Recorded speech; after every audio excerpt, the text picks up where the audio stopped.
Well, good evening, ladies and gentlemen. And can I first of all apologise, I hope on behalf of both of us, I'm sure I can, for our lateness. There was a series of votes in Parliament, important votes on the budget. And whilst we had campaigned against the cuts to the disability allowance and against there were amendments on the EU taxes that were being forced on this country, the government wisely decided not to challenge those, so the amendments saying we must not allow the EU, or at least discuss this further, allow the EU to impose further taxes on us, energy savings and the famous tampon tax, then you will be aware it's been a busy evening. So many apologies, but we are here now. Can I thank everyone for their very kind invitation to speak tonight. It goes without saying that the referendum on the EU goes to the very heart of how we want to govern ourselves as a country. In the 41 years since the last referendum, the only referendum really, the EU has fundamentally changed, and there can be no doubting that. It's gone from an organisation that basically, as far as we were concerned, was focused on trade, but has morphed into one where we are moving towards ever closer union. And the clue is in the simple title or the name of the thing. It goes from European Economic Community to European Community to European Union. It's all in the title. But securing the referendum, ladies and gentlemen, was not an easy task. We have an establishment of all the three major parties who actually opposed the concept of giving the people a choice. So a number of us, Jacob included, decided to campaign within the Conservative Party for that referendum in the last Parliament. And this campaign involved a couple of letters to number 10, which I organised with the help of colleagues, signed by over 100 colleagues. And finally, we got a promise of a referendum from the Prime Minister in his famous Bloomberg speech in January, I think it's 2012, I think it was, or 2013, January 2013. Thank you, Ruth. Thank you very much. But even then, that did not go far enough, because there was no talk about a legislation in the last Parliament. What we had long campaigned for was legislation in the last Parliament for a referendum in this, but no talk of legislation. So I decided, with the help of colleagues, to table an amendment to the Queen's speech in 2013, the first time it had been done by a government backbencher since 1946.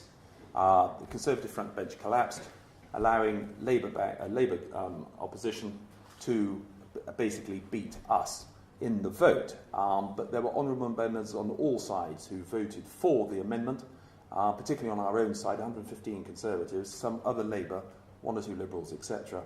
I think the DUP as well. But the bottom line is we were defeated. But the message was so strong that the government in the end gave way and said, right, we will allow legislation in the last Parliament for a referendum in this. And the reason we campaigned so hard on legislation is that too many parties and too many leaders in the past had made promises at general elections, and they were not believable when it came to the doorstep. Legislation is more believable, and that is why we campaigned so hard for it. So you've probably gathered, just like Jacob, after all those rebellions and many more, both before and since, but like Jacob, I'm not on my whip's Christmas card list. But that does not worry me too much. It was a just campaign, and I'm pleased we now are in this position of deciding. If there's any doubt, and I'm sure there isn't, I will be voting out, and I'm going to paint this evening, in the next 5 minutes. I'm going to try and keep this as short as possible because I know time is running on. I'm going to try and paint a very positive vision of the UK outside the EU, because we've had lots of project fear. We've had lots of talk from number 10 of, Calais camps in Kent and all that sort of nonsense. I mean, in all honesty, touting stories like that does their cause no good whatsoever. And it has been quite noticeable today that I never pay a lot of attention to focus groups or opinion polls. What I do pay attention to is the bookies, because that's where people have to put their hard money. Anybody can express an opinion, but And actually, where you put your hard cash is all important. And today is the first day where the bookies are suggesting that actually the outers, those who wish to leave the EU, are ahead in this campaign.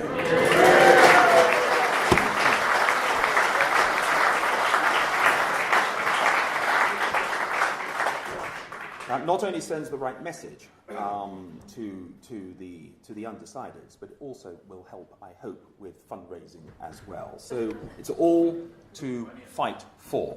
Two issues I wish to just briefly touch on.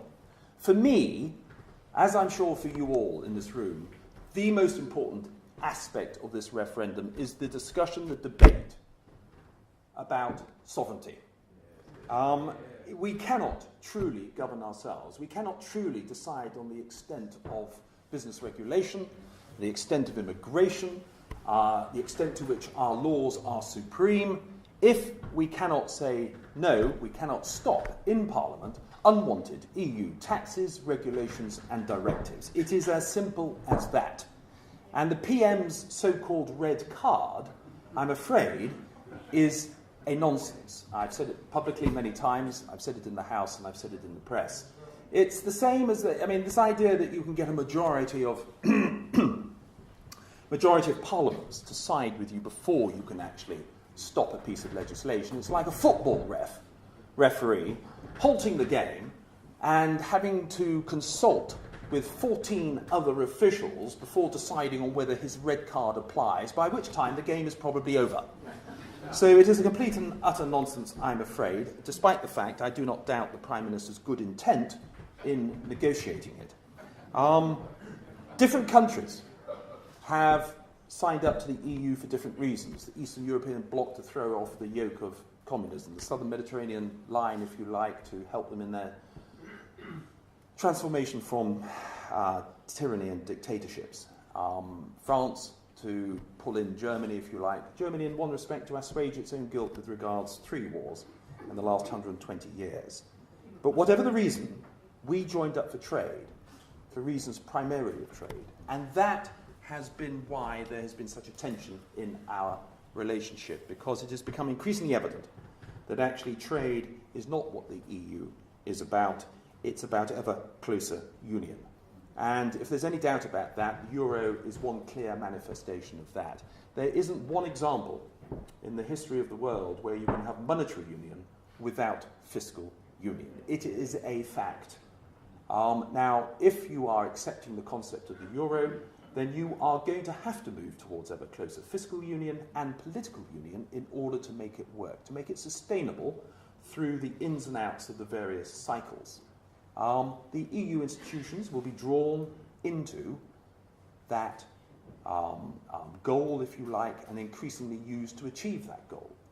And that is where the red card, where many of us were hoping that the Prime Minister could come back with something substantial to say no, simply won't work, because trying to get 15 parliaments to agree with you, or governments, is not easy.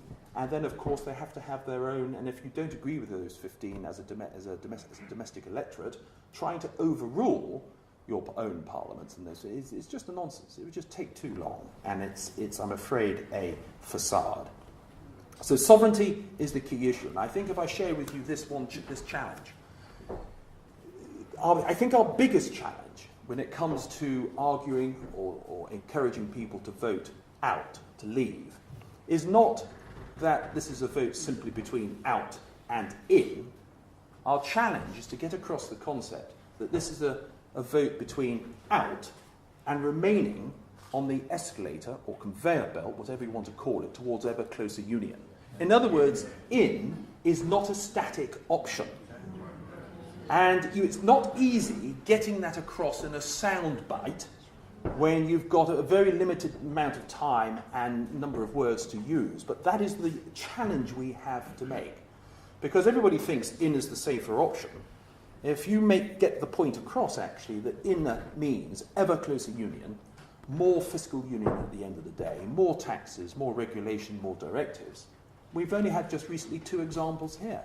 One of the reasons we're late tonight is that there were going to be amendments placed on suggesting that, or there was an intention that, the EU gets its way with the tampon tax, that the EU forces the VAT on energy-saving products to be increased. I mean, this is tonight. It happened in Parliament. Luckily, the government listened to a lot of us who said, no, this is not on. And they've now agreed to go away and have another look at it. But have no doubt that in is not a static option. It's about moving towards ever closer union. So sovereignty is a key issue as far as I'm concerned. And you cannot truly control immigration if you can't control your borders. Now, I think the narrative, and if I just say one word on immigration, because I think it's been unfortunate, the narrative created by Number 10. And I've said this, as I said before, a number of times. I think it's unfortunate that Number 10 have created a negative narrative with regards to this issue because they have linked benefits to immigration. And I think that's a shame. I have not met one immigrant in this country who has not been prepared to work very, very hard. It is a very, very small minority that come to this country to try and cheat the benefits system. And I think we've got to have an honest debate about this. And the honest answer to the issue of immigration is if we want controlled immigration for the sake of our public services, and I hasten to add we've always been a tolerant nation when it comes to political asylum, and I certainly hope we will continue to be so, but if you want controlled immigration, then there is no alternative but to taking back control of your borders, which means we have to challenge the concept of freedom of movement, which is why Parliament has to have that right. That is the honest answer to the immigration debate. But please, do not let's have this negative narrative put out there that immigration is about trying to control benefit cheats, because that, in a way, is creating an Aunt Sally, a false argument, that doesn't do justice to the issue at hand. The second issue I just want to quickly touch upon is jobs. The challenge for us will be to refute the job scare that if we leave, we are going to suffer. Suffer because we will suffer from slower economic growth, suffer because unemployment will rise because a lot of these multinationals are here simply because we are members of the EU, suffer because our future outside the EU is far less bright than it is in. What a load of nonsense. You only have to realise that the scaremongering has been deconstructed by the Institute of Economic Affairs, as I'm sure Ruth has perhaps touched upon. It is a nonsense, the 3 million jobs thing. People and companies are here because they want to trade with Europe. It is not about simply the EU. And when you have a trade deficit of 62 billion last year, it is in their interest on the continent to trade with us. Article 50 of the Lisbon Treaty makes it clear that we have to come to some arrangement should we leave. And even if they did cut up rough, and I apologise if Ruth has already covered this, but even if they did want to cut up rough, international law, WTO rules make it clear that most favoured nation status mean that they cannot impose tariffs on us that are unfair, in other words, higher than the most favoured nation status. So currently, the US tariffs are around 3%. You can lose 3% on the currency swing in a week, sometimes in a day. So actually, we could thrive very easily outside the EU. They could not do anything about it to make life particularly difficult for us if they wanted to cut up rough and cut their noses to spite their face with regards to the £62 billion trade surplus they run. They would be restricted on the tariffs they could impose, and indications suggest at maximum 3% when you look at what American tariffs are coming into the EU, which are 3%. And I do suggest, this leads me to the point here with regards to one thing you notice in these debates and counter-debates and counterpoints and arguments about in or out is that what seems to be a common theme threading through the in campaign is a lack of confidence in ourselves as a country. And I do find it quite interesting, the view that we, the fifth largest economy in the world,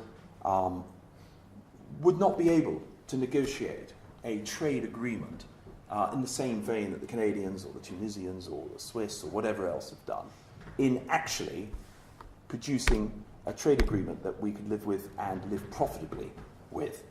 And I find that a nonsense, frankly. the faster growing parts of the global economy are outside the EU. The EU is stuck in the global economic slow lane with higher unemployment rates, not just generally, not just with regards to youth unemployment, where in the southern Mediterranean countries, as you know, youth unemployment rates of 40 to 50% are not uncommon. But general unemployment rates are still much higher, both in the EU and particularly within the Eurozone. In the Eurozone, they are double what they are here, and more. In the EU, they're nearly double what the unemployment rate is in this country. This is what we would be saddling ourselves up to by getting closer to them. So let's put the job scare to one side. Let's make it clear that actually we want to trade with the whole world. We want to actually we're not little Englanders.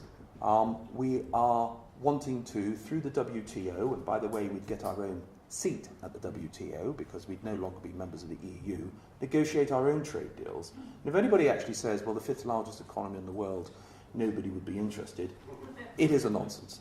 And please try and get that message across. One final point. We have something in our campaign, in our armoury, that the in-camp, cannot match. And that is £10 billion of net contributions a year. This isn't a one-off. This is an annual contribution.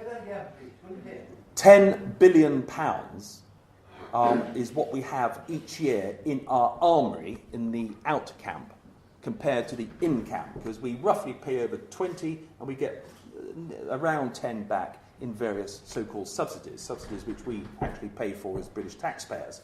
The net balance is that we pay in something like £10 billion a year. Now that equates to something like £300 a household, and I hope, and certainly we've been putting in suggestions to Vote Leave and other campaigners with similar mind, that we make maximum use of that at the right time in getting our message across.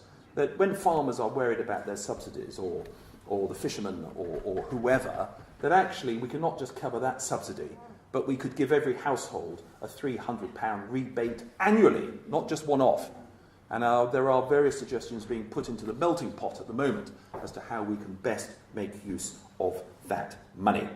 So in conclusion, ladies and gentlemen, take heart from the fact that the opinion polls, whatever they say, the bookies are definitely in our favour, and that's a good news.